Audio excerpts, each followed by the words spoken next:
You've got questions. We've got answers. Welcome to Ask the Experts on 570 News. Advice and tips from the people who really know. Now here's your host, Dave Callender.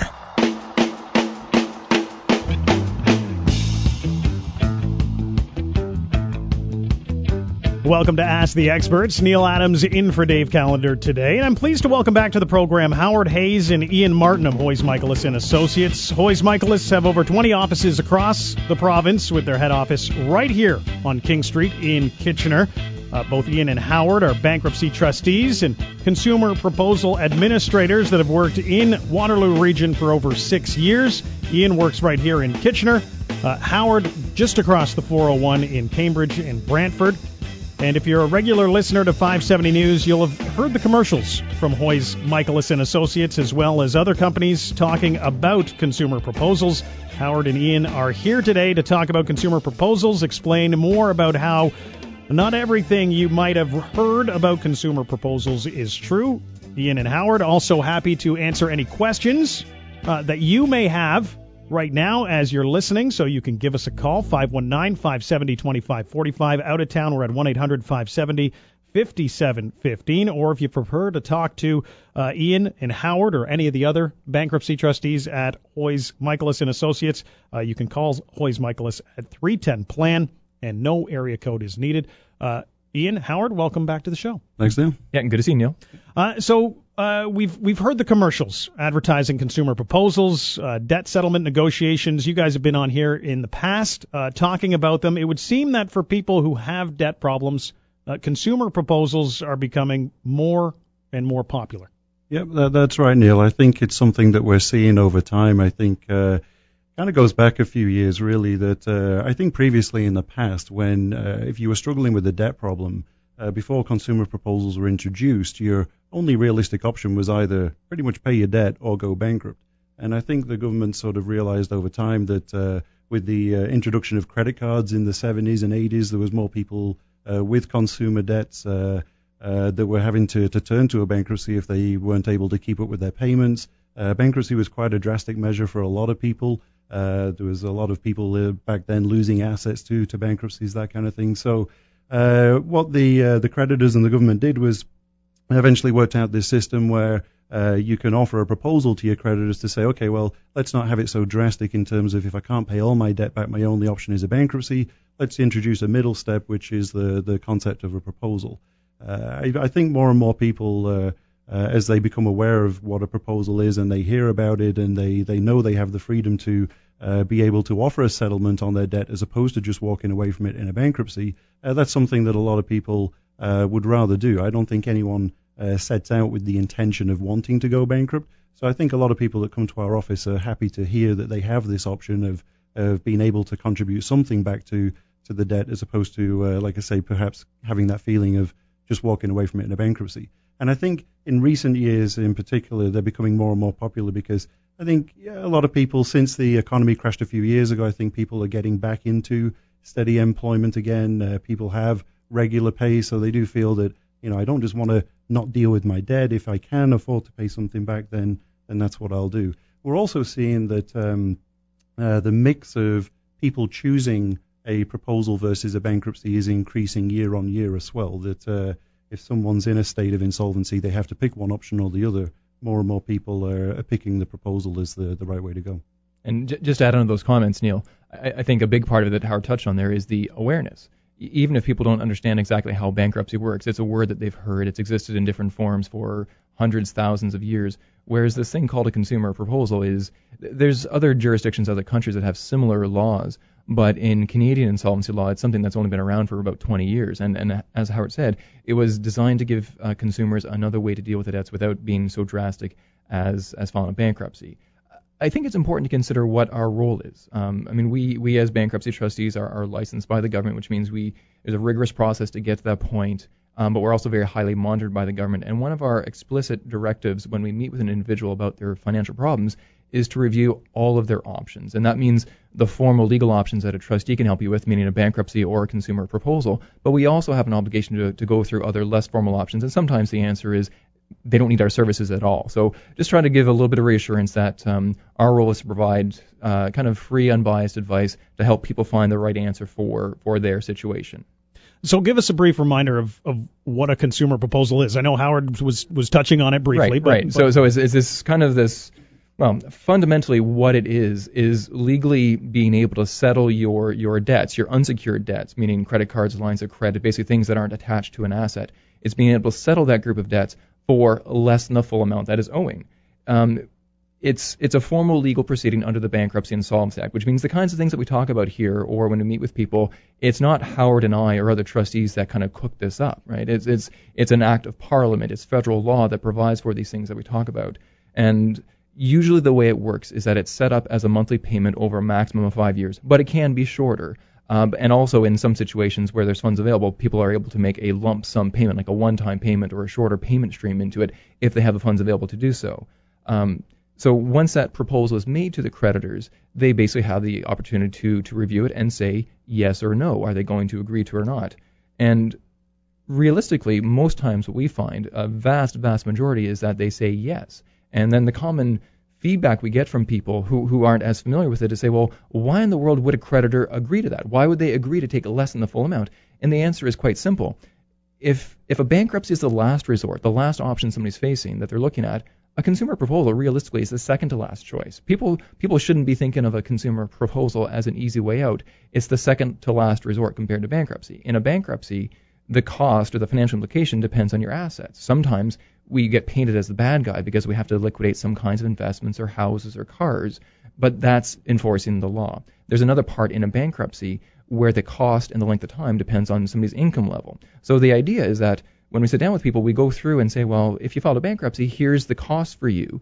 And if that sounds particularly punishing and you have the ability to make a monthly payment over time to effectively provide more money to the creditors compared to what they would get through bankruptcy, that appears like a good choice for both parties. The creditors are happy because they're getting more compared to the bankruptcy scenario, and the individual, the consumer, is happy because they're able to deal with the debts without all the negative consequences of going bankrupt. Mm-hmm. We've talked a lot about consumer proposals when you've been on the show previously. Mm-hmm. How you as trustees are licensed by the government to administer them. I've heard other companies, commercials on radio, seen them on TV, things like that, offering debt solutions through government programs too. Are they the same, Howard? Not exactly, no. And that's kind of one of the reasons why we wanted to come on the show today, was to talk and dispel some of the myths around what some of your options are to deal with debt and some of the information out there about consumer proposals. Since we talked about earlier about how proposals have become more popular, there has been an onset of companies in the last few years recently into Canada and in particular into Ontario where companies are offering services to people that sound like they are consumer proposals. It's a very similar concept. If you come to us, we can get your debts reduced to 20%, 30%. They make these elaborate claims of how they can help people with debts, and sometimes they would say, it's a government program without exactly explaining what that means. I've seen commercials on TV where they've had celebrities, being the front man for the commercials, mm-hmm. where they're advertising these programs. And a lot of people trust the celebrity face. If a celebrity says something must be true, a lot of people might think, it must be true because the celebrity said it was true. But I think a lot of these programs that are offered, they're not legally recognized. There's nothing to stop someone from offering a debt settlement service. Like, you could go home tonight, make a fancy little website on your computer, on your laptop at home, mm-hmm. and if you can convince people you can reduce their debt by 70%, and if you get customers, then great, good for you. You haven't broken any rules by necessarily doing that. If people didn't do their due diligence and research you as a person and figure, okay, is this guy legit? Is he actually credible? Then that's something that, buyer beware. You have to be careful in terms of who it is that you're dealing with. We've actually found recently as well that we're getting a lot of comments that sometimes, and people might find this a little bit funny, is that banks have to actually refer people to us because they're more aware of the fact that some of these options that companies are offering are not regulated, licensed by the government to do what they're doing. So they're telling people, listen, if you're in financial difficulty, go speak to a licensed trustee. Be careful who it is that you're dealing with. And And now that more people are aware of the differences, what's also happening now is that debt settlement companies in the past tried to make their services sound like they were consumer proposals. Now that more people are aware of that, they're putting information out there which is bashing consumer proposals. So it's kind of, we can't join them, so now we're going to try and beat them by putting misinformation out there about proposals. Mm-hmm. And I mean, realistically, these two things that we've talked about, we both use the word settlement in some way, and that is the idea. But there's some key differences. With a consumer proposal, it is legally effective upon filing with the government, which means you are protected from your creditors, meaning that they cannot take legal action to garnish you a paycheck or get some kind of judgment against your assets. So realistically, I don't think creditors really like that. But as I was saying before, the idea is that they'll usually agree to it if they see they're getting treated fairly compared to the bankruptcy scenario. So one of the limitations with a settlement service is that they cannot offer you that same protection. And realistically, creditors don't want to get small payments over 5 years through a consumer proposal. If they're going to settle for less than the full amount, unless they're legally required to agree to it, they want to have money now. So a common practice with a settlement service is to say, well, you have to stop paying your bills. You need to save up money to be able to have a lump sum to negotiate with the creditors. But you also need to save up money to pay that person's fee as well. So it's a little bit about transparency in terms of how that fee is getting paid, but then also the practical limitation that people don't have.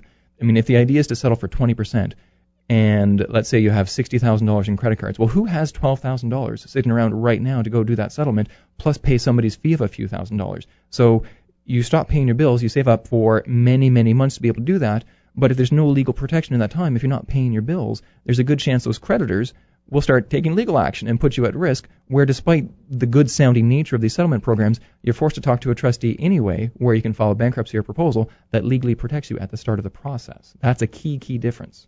We have to take a break. Howard, I like that you think that I have the technical ability to set up a website when I appreciate that. Hoys.com is the website for Hoys Michalos and Associates, if you want to check that out. It's Ask the Experts. Neil Adams in for Dave Callender. We're going to take a quick break, take some of your questions if necessary. You're listening on 570 News.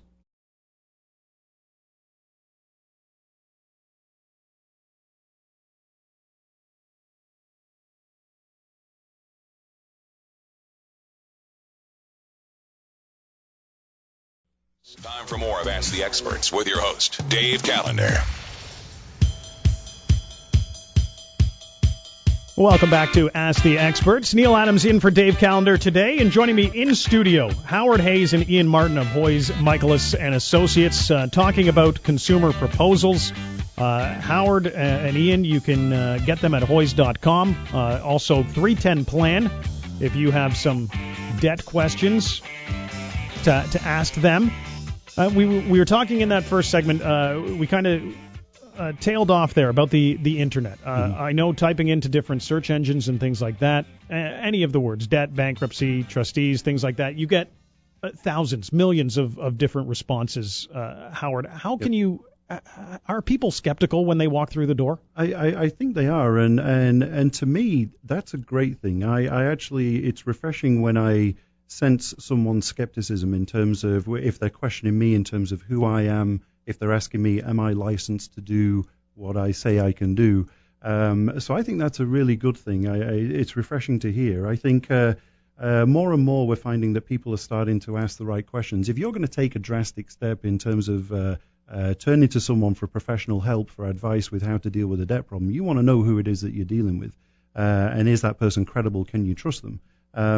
So we're finding more and more that people are checking us out on Twitter. They're looking at our LinkedIn profiles. They're going to the OSB's website to find, is this guy actually a licensed trustee? Is he on the government database of trustees? And people, when they come in my office, they ask to see my license. They want to know where my license is. So I have it proudly displayed behind me in my office. So it's on the wall. It's there for everyone to see that I'm licensed to do what I say I can do. So I like to be able to put my name to something if I'm going to be able to help someone, and it is my name on the paperwork that's signed when I help someone to do a consumer proposal, so I stand by what we say about it.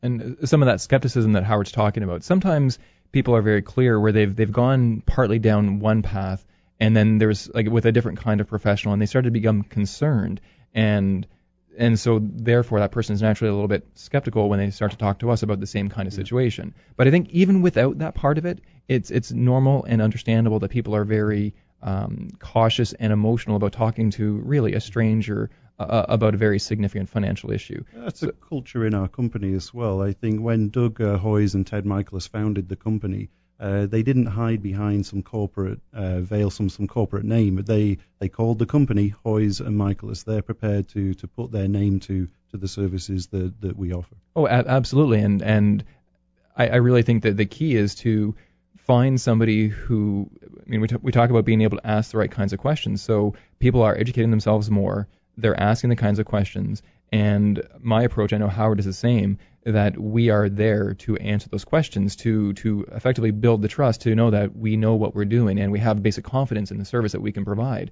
If there's other people that are using the kind of scare tactics to make you basically afraid to talk to another kind of professional, you have to be kind of wondering, like, what are they really afraid of? Like, if they're not willing to talk about things openly, you have to question their motivations as well. Mm-hmm. I was going to say the fact that you have Hoyes.com, you're using other social media as well, getting the name out there and being upfront for people? Yeah, we're pretty much everywhere there is to be, I think, on the internet. You can check us out on Google+, on Twitter, LinkedIn. I think everywhere there's somewhere to turn to in the internet where we probably have a presence there. All right, and we want to be accessible, right? We want to be able to share information so that people are informed. There's a small number of people who want easy answers, and sometimes, quite honestly, they're a little bit exasperated by spending time with me because I give them what they perceive to be too much information. But that's the way it's going to be, right? I need to be satisfied. I mean, but again, my mandate as a trustee is to provide information about all of the information, and even if you don't want to hear it all, I need to do that to be satisfied that person's making the right choice for themselves. So we've heard some examples about information being put out about consumer proposals being incorrect. I find that really interesting. So let's kind of delve into that a little bit more. Yeah, I think I'd sort of predicate what I would say by, I think there is some innocent misinformation out there. I think, there are some people may be saying things about consumer proposals, options to deal with debt that is just simply an innocent misunderstanding of what it is. I think generally it would fall into three categories. If you're putting misinformation about something, it's either an innocent mistake, it's either ignorance, or you're doing it deliberately. And I think it was along those lines that sort of gave me the idea for the concept of this show, really, to talk about some of the myths on proposals. Was that there was a comment I read on my Twitter feed from a celebrity that they kind of said something that wasn't necessarily 100% accurate about proposals. It got me worked up a little bit. So I kind of thought about, is there a lack of understanding about the rules and nuances about how a proposal works? So because a proposal isn't the right solution for everyone, and when you come to our office, as Ian alluded to earlier, if it isn't, we'll tell you. We'll explore all of your options. And just because you might have heard that a proposal worked for one person doesn't necessarily mean that would also work for you either. So we often have people coming into our offices saying that they've obviously talked to their friends and family, they've given them some advice, and one thing we often hear is they come into our office and say, I talked to my buddy Dave and he thinks I should just go bankrupt. Well, that's great. It's great that you turn into friends and family for advice in terms of how to deal with your debt, but I think my response to that sometimes is, first of all, let's see if a bankruptcy is the right solution for you. Let's see if Dave was correct. I'm the licensed professional. I can go over this. But to just rely on that advice is a little bit dangerous. It'd be like coming to me asking me for advice on how to get your hair cut. For anyone that obviously can't see me, we're on the radio. I'm follically challenged, shall we say. So, my advice in terms of getting your haircut would be, get a pair of clippers and shave it all off. It's easy. It works for me. It's great. It's cheap. It's inexpensive. And I think I look great. You might disagree, but that works for me, right? So that's my advice in terms of how to get your haircut. But for any females out there listening to this, they might think, well, gee, I'm not really sure if shaving my head is going to be the right option for me. So that's my point. What works for one person might not necessarily work for someone else. So what was that tweet that got you fired up? Well, I probably shouldn't name any names on the radio, but it was a comment by a lady that has her own TV show, something to do about dealing with debts until you split up, shall we say. She had mentioned something about how if you have assets, you've got no business filing a consumer proposal. And I took a little bit of issue to that because one of the main benefits of a proposal is that you get to keep control of all your assets. So I think her comment was just a little bit misinformed. I think the message she was trying to say was that if you have assets, then you probably should be trying to sell those assets and use the proceeds from the sale of the assets to pay down your debt.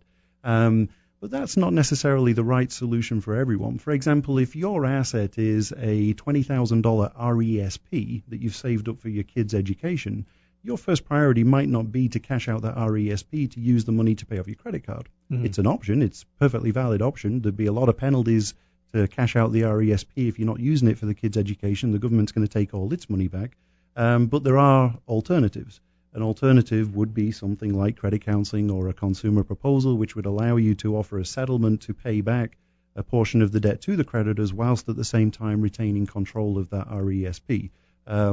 So again, I think the message I took exception to with Twitter is, make sure that you're exploring all your options. Don't just listen to one person's advice, because you don't know if that's an honest opinion, misinformed opinion, innocent opinion.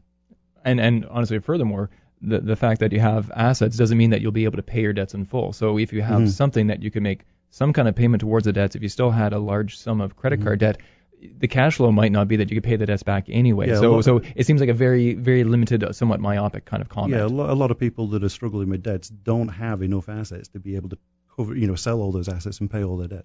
So we'll talk about some of the biggest myths about consumer proposals that you guys have heard when we get back. This is Ask the experts from Hoyes, Michalos and Associates, Howard Hayes and Ian Martin in studio with me. We'll continue talking consumer proposals after this. You're listening on 570 News.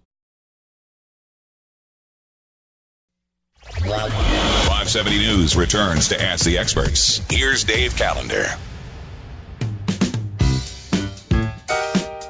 Well, it's Neil Adams in for Dave Callender today on Ask the Experts. And in studio with me, Howard Hayes and Ian Martin from Hoyes, Michalos and Associates. Ian and Howard, both bankruptcy trustees and consumer proposal administrators with Hoyes, Michalos and Associates. Ian working right here in Kitchener. Howard a little further down the 401, across the 401 in Cambridge and Brantford. So we're talking about consumer proposals. What are some of the biggest myths that you've heard about consumer proposals? Great question. I feel like we kind of set the stage a little bit to talk about some of the concerns and questions out there, but I feel like we really need to get to the meat a little bit. So we put our heads together a little bit and tell us the number one myth, Ian. The number one, people come in and they think it's the exact same as bankruptcy, right? Oh. And there are similarities, but there's also some key differences. So the similarities would be that it is filed through a bankruptcy trustee's office. So I can see that that's a big deal. Either one of them offers you legal protection. Not offers, it provides by law legal protection from the creditors. And on paper, I mean, you're being absolved from your responsibility to pay back the full amount of the debts. So those are similar. I think also the effect that it has on your credit rating is similar as well. There's a slight difference. A proposal is technically slightly better on your credit rating than a bankruptcy, but we'd probably be the first to admit it's not a significant difference. Oh, I agree. And as I talk to people about it, I try to highlight that the slight difference in a proposal compared to bankruptcy on the credit rating usually isn't a compelling reason to choose a proposal over bankruptcy. Usually there's other compelling reasons. And we kind of touched on this before, right? So in a bankruptcy, the trustee's role is a little bit different, where sometimes we get painted as a bad guy because there's different laws that come into play to say which of your assets, your possessions, are protected or not. But basically, if they're not protected by law, then by law, we have a responsibility to the creditors to recover that money for the creditors. So in a proposal, though, there's no issue. There's no issue with you being able to keep, say, like a house or RESPs or your car or other kinds of investments, because all of your assets are protected by law. It's just trying to find a way to offer a formal deal, a formal arrangement with the creditors to be able to pay back a fair, reasonable portion of the debt compared to what they would get through bankruptcy. It might shock a lot of listeners to hear a bankruptcy trustee say that in all the years that I've done this job, I've never actually repossessed someone's house. Like, I think a lot of people think that if you go bankrupt, it means you're going to lose your house. But realistically, as a bankruptcy trustee, I've only got an interest in your house if it's worth something. If I think it can be sold for a profit, then that's our duty. We take the house, we sell it, you give the profit to the people that you owe money to. That's the concept of a bankruptcy. But before you make that decision, you have two options. One is you could sell it yourself. Mm-hmm. I mean, if you go bankrupt, you essentially pay me to sell the house for you. The second option is we look at a proposal, because like Ian just said, in a proposal, you get to keep control of your assets. So regardless of how much equity there might be in the house, a proposal will allow you to keep the house whilst making the settlement offer with with the creditors. So a lot of people would obviously turn to that as the better option rather than losing the house in the bankruptcy. Let's look at the proposal as the better option instead. And I feel like there's a general comment that's really important to make at this point. And we this is our job. This is what we do. We come on the radio. We're online. We talk about the benefits of bankruptcies and proposals and trying to weigh out the pros and cons. But it's really important to understand that these are not intended to be easy answers to kind of take the easy way out from paying your debts. Like one of the fundamental qualifications for doing either one of these things is that you can't pay your debts, right? Mm-hmm. That the technical word is insolvent, which means that you don't have possessions that you could liquidate on your own to pay the debts in full, and you don't have sufficient income to pay for a normal standard of living as well as pay the debts in full. So it doesn't happen very often, but every now and then I get a phone call geared more towards a proposal where somebody thinks they heard some ad somewhere and they think they can just pay back 30% of their credit card debt. But they're not really in financial difficulty. They have a steady job. They've got lots of equity in the house. They're not insolvent. They can pay the debts in full. So that insolvency requirement, that is a fundamental eligibility requirement to do either one of these things. It's just not an easy answer. So the first half of the show, we started to get into how some information on consumer proposals might not necessarily be true. You said you had a list of them. What other examples can you give us? So I think another example that we often hear is that to file a proposal, you'd be required to pay an upfront fee. That's simply not true as well. The trustee, where we get paid, because a lot of people will think, oh yeah, sure, Mr. Trustee, but you're not working for free, right? And that's true. We're in a business where we do get paid for the service that we offer, but the key for us is we get paid out of the proposal. So we're getting basically a percentage of the proceeds that's available in the proposal that's divided to the people that you owe, to the creditors.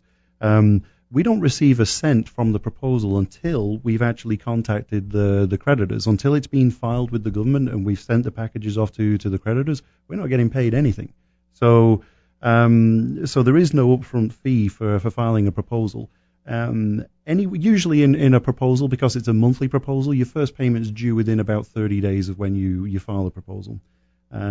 If someone is offering a service to you that sounds like a proposal and they're talking about requiring an upfront fee to file the proposal, it could be that one of a couple of things. You're either signing paperwork that isn't a consumer proposal. You may be being misled a little bit into believing what you're doing is a proposal where it isn't, because no trustees I'm aware of, and Ian can jump in here as well, no trustees I'm aware of charge an upfront fee for doing a proposal. You've not heard of any? No. No, I know sir. we don't No. at our firm. Yeah. So Mm-hmm. the second reason why you might be doing it is you might be dealing with what I would maybe best describe as a middleman. It might be someone who's helping you to prepare a consumer proposal application, and they will either refer you to a trustee or they often refer sometimes to bringing in a court officer or arranging a meeting with a court officer. Well, the court officer is another word for trustee. So if you've paid someone for that service, if they gave you good value for money, I don't really have a problem with that. If they gave you good value for what they charged you as the upfront fee, but I would also like to believe that they're also telling you that you could perhaps just go directly to the trustee and deal with them without having to pay the upfront fee. Yeah. The issue with that is that it feels like a bit of a bait and switch, because some companies like that will market their services and say that you shouldn't talk to a bankruptcy trustee because that trustee works for the creditors. But if ultimately they're charging you a fee and referring you to a trustee to file a consumer proposal, what they've done is forced you to pay an extra fee above and beyond what you're going to be paying in the proposal anyway. And that fee for that middleman, as Howard called it, is completely unnecessary. You can call a trustee directly and be satisfied that you're going to get unbiased advice about all of your options. That upfront fee isn't part of the proposal. It's not part of the money that's available for distribution to the creditors. And that's something I've heard a lot about as well. The trustees work for the creditors, and trustees are on the side of the creditors and things like that, or it skews a little more in that direction. Does that ever come up related to consumer proposals? A little bit, and I think it's important to understand where that comment comes from in the first place, the trustee working for the creditors. It's something that we've kind of touched on a couple times in our conversation here today, getting back to the trustee's basically duty to enforce the law. So again, this is only when the trustee in a bankruptcy, not in a proposal. This is getting back to the idea that if your assets are not protected by law, the trustee has responsibility to either sell that asset or to have somebody pay for that asset so that you are allowed to keep it. So people will kind of turn that on its end a little bit to paint the trustee as the bad guy. Whereas all we're doing is enforcing what the law says. And if the idea, if you effectively say lost $5,000 from an RRSP, but the trade-off is that it absolved you from $50,000 of credit card debt, I would say that is a fairly reasonable trade or a fairly reasonable arrangement. And so it's important to understand where that comment comes from. So in a proposal, there's not the same kind of idea, because in a proposal, as we've said, the trustee doesn't have that duty or responsibility over somebody's possessions. Howard mentioned this a moment ago, that we are paid by the money that is paid into a proposal. So some people might say that there's like an inherent conflict of interest that we push or we sell proposals. And I really hope that my comments today have tried to clarify that our obligation is to explain all of your options. And even if we do get compensated from the money that's paid into a proposal, it's effectively there's it's called a tariff, but effectively it's a formula that's set by the Bankruptcy and Insolvency Act that specifies the portion of that total proposal that gets paid to the trustee as his compensation. So the point is, it's set by law, it's fully transparent, and it's the same formula for every trustee that you deal with. So the idea of trying to manipulate that, I think it's really more a tactic for other people trying to throw mud at a proposal to get you to do some other kind of service. I think also where the concept of people thinking that a trustee works for creditors goes back to many years ago when, before a lot of individuals were filing bankruptcies and proposals, it was more common in the past that it was businesses that were going bankrupt because a lot of consumers didn't have consumer debt. There were no credit cards 40 years ago. People from, my grandparents' generation, their attitude was, why do I need to have a $10,000 line of credit because I've got 10,000 bucks saved up in my bank? Whereas now we almost have a reverse psychology. Why do I need to save up $10,000 because I can just pay for it on my credit line? So previously, when businesses were going bankrupt, it was often the bank that was approaching the trustee saying, look, this business isn't paying us the loan that we gave them for the business. We want you, Mr. Trustee, to go in and do something about it. But usually when it's an individual going bankrupt, it's the individual that's seeking the services of the trustee. It's not, people don't go bankrupt because a bank forced them, petitioned them into a bankruptcy. The bank doesn't go to court and force you to file a bankruptcy. Usually it's you recognizing, hey, I'm probably in a bit of trouble here, I need some help. It's a voluntary process. So for individuals, it's normally a voluntary process. Yeah. But I think that stigma of, because the banks used to appoint trustees in business bankruptcies, I think that's maybe where a little bit of the stigma of the trustee works with the creditor comes from. So what's next on the list? We've been mentioning this list. What's next? Well, I guess maybe just to tie in with that a little bit, I think a lot of people think that part of our job is to, pally up with our creditor buddies, so to speak, and obviously, just focus on getting them the best deal possible. But just a caveat to that, I mean, to be a licensed trustee, it does take quite a few years of training to get there, and I'll just sort of predicate what I'm about to say, that the creditors didn't help me to get qualified as a trustee. So I don't really have any bank buddies that come to visit me in my office on a regular basis asking me for help. I mean, sure, if they want, they can ask me for help. But like Ian said before, our duty really is essentially to be the referee in the hockey game. We don't directly work for the creditors. We don't necessarily work for the debtor either. We're there as the referee to basically ensure that the rules of the processes are followed. And I think the banks make more than enough money that they can look after themselves without necessarily having to come to me for advice. And also, because of what we mentioned before in terms of how we get paid out of the proposal, our focus is really on making sure that the proposal works. Because if my interest was trying to get as much money as possible for the creditors, if I was more inclined to set you a massive payment, then chances are you're not going to be able to afford it. If you can't afford it, the proposal fails. If the proposal fails, I don't get paid.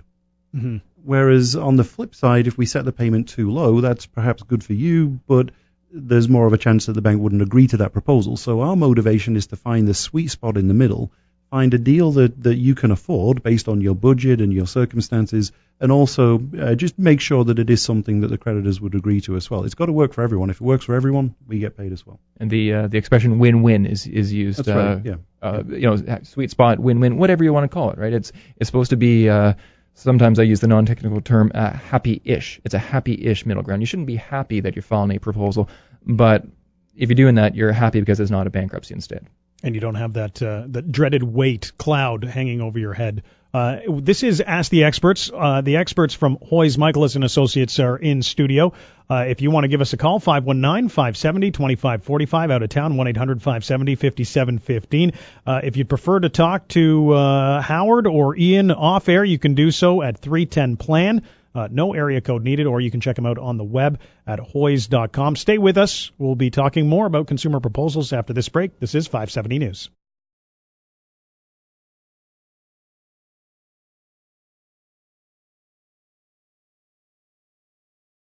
70 News. Time for more of Ask the Experts with your host, Dave Callender.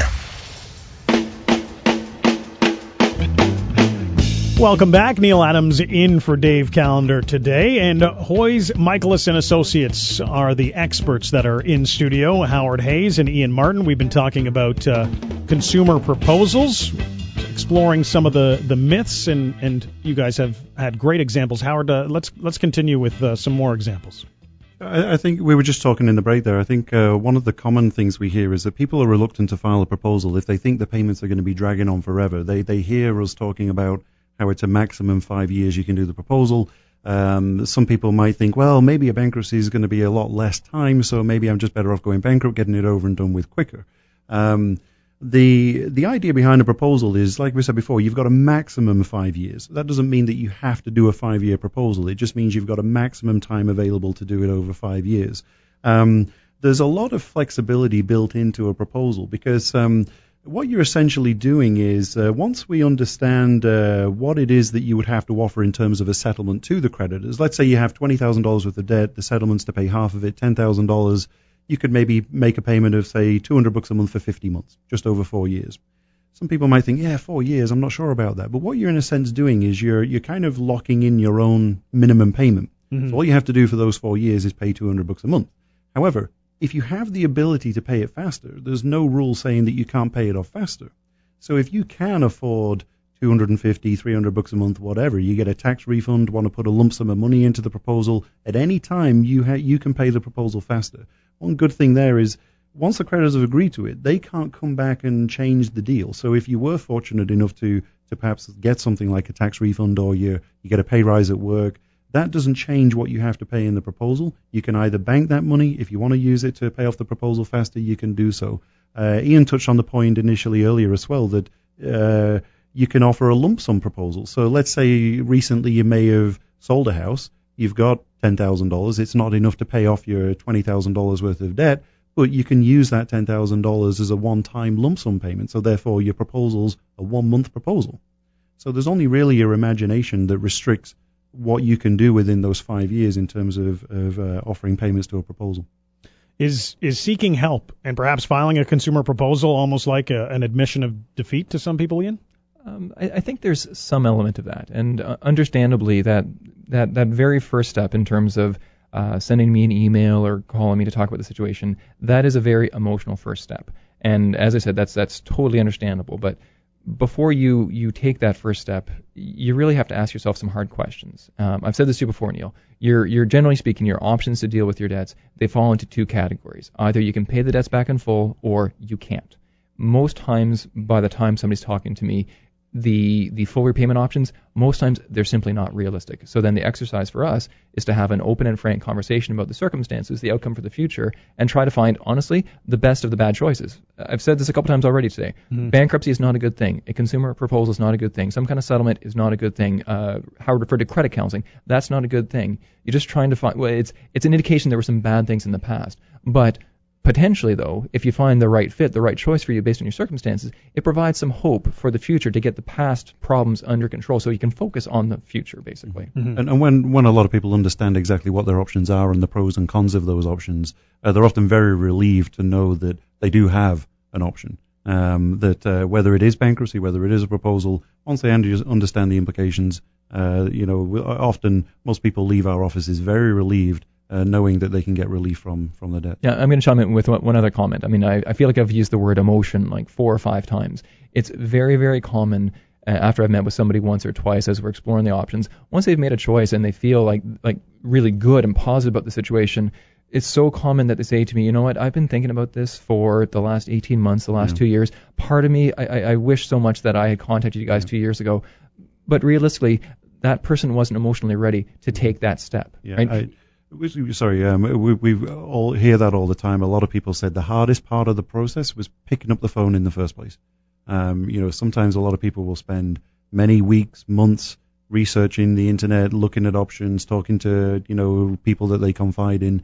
And they say that's the most stressful time because they don't know at that point what the options are, whether or not these options do fit for their individual circumstances. Once they actually pick up the phone and call or speak to one of us, our latest commercial, we say, debt-free in 30. Give us a call. Within 30 minutes, we'll have run through your options with you. We'll give you a very good idea in terms of what it is you can do in terms of dealing with the debt that you have.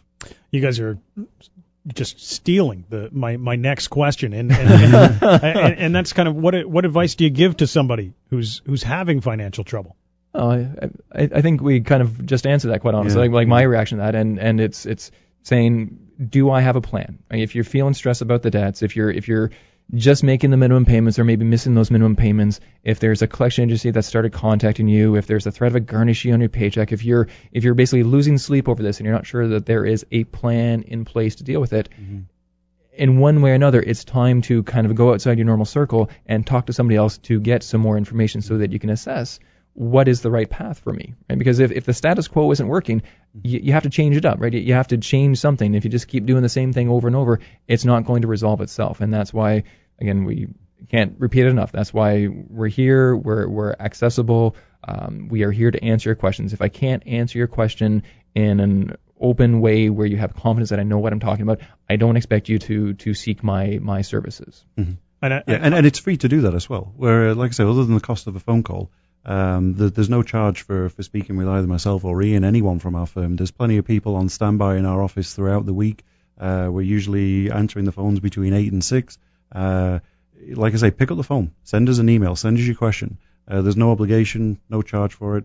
If you want to meet us in person in our office, we're more than happy to meet with you. Again, that's a free consultation service that we offer.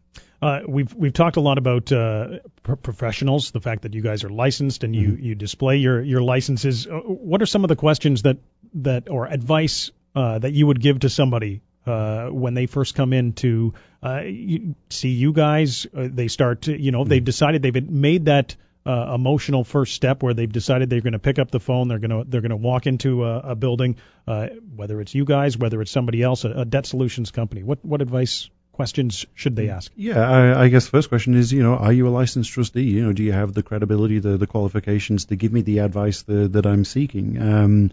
How long have you done this for? How long have you been in business for? Can I meet with you face to face? A lot of companies, I'm hearing that apparently it's a call center in Florida or they've only got an office somewhere in Vancouver. Well, okay, if I'm dealing with someone, I'm the kind of person that prefers to be able to look in the eyes of the person that I'm dealing with to, get a sense for, is that a credible person? I feel like Howard's comment there ties back to, again, my consistent message about the emotion. If somebody is nervous and anxious and they're reluctant to talk to somebody, having a really open conversation over the phone, most times it isn't realistic. People want to have a bit of comfort to see you face to face, to know who is it that I'm dealing with, and then through that process, I find it's easier to give people reassurances that we are who we say we are, and we're able to provide the kind of services that we say we can. Better Business Bureau is accessible on the internet. Anyone can punch in the name of our company and do research that way. Go to Google as well, to type in the word Hoyes Michalos complaints, see if that brings up any searches in any online forums. Yeah, exactly. There's a lot of discussion groups and forums where you will find discussion about different trustees and different services and how the experience has gone. Howard referred to earlier, checking out our credentials, our website, our LinkedIn profiles, our Twitter feeds, just to get a sense for who is this person that I'm talking to. What's your success rate? That's another good question as well. Like if you're offering a settlement to creditors, how often does it work? To completion. Not how many are filed, how many are completed successfully. That's a great question to ask someone. I want to thank you, Howard Hayes and Ian Martin from Hoyes Michalos and Associates for coming in studio, talking consumer proposals here on Ask the Experts. If you have questions, concerns about your financial situation, you don't know whether to go consumer proposal, bankruptcy, 310 plan, or you can visit them on the web at Hoyes.com. This has been Ask the Experts. Neil Adams filling in for Dave Callender. You've been listening on 570 News.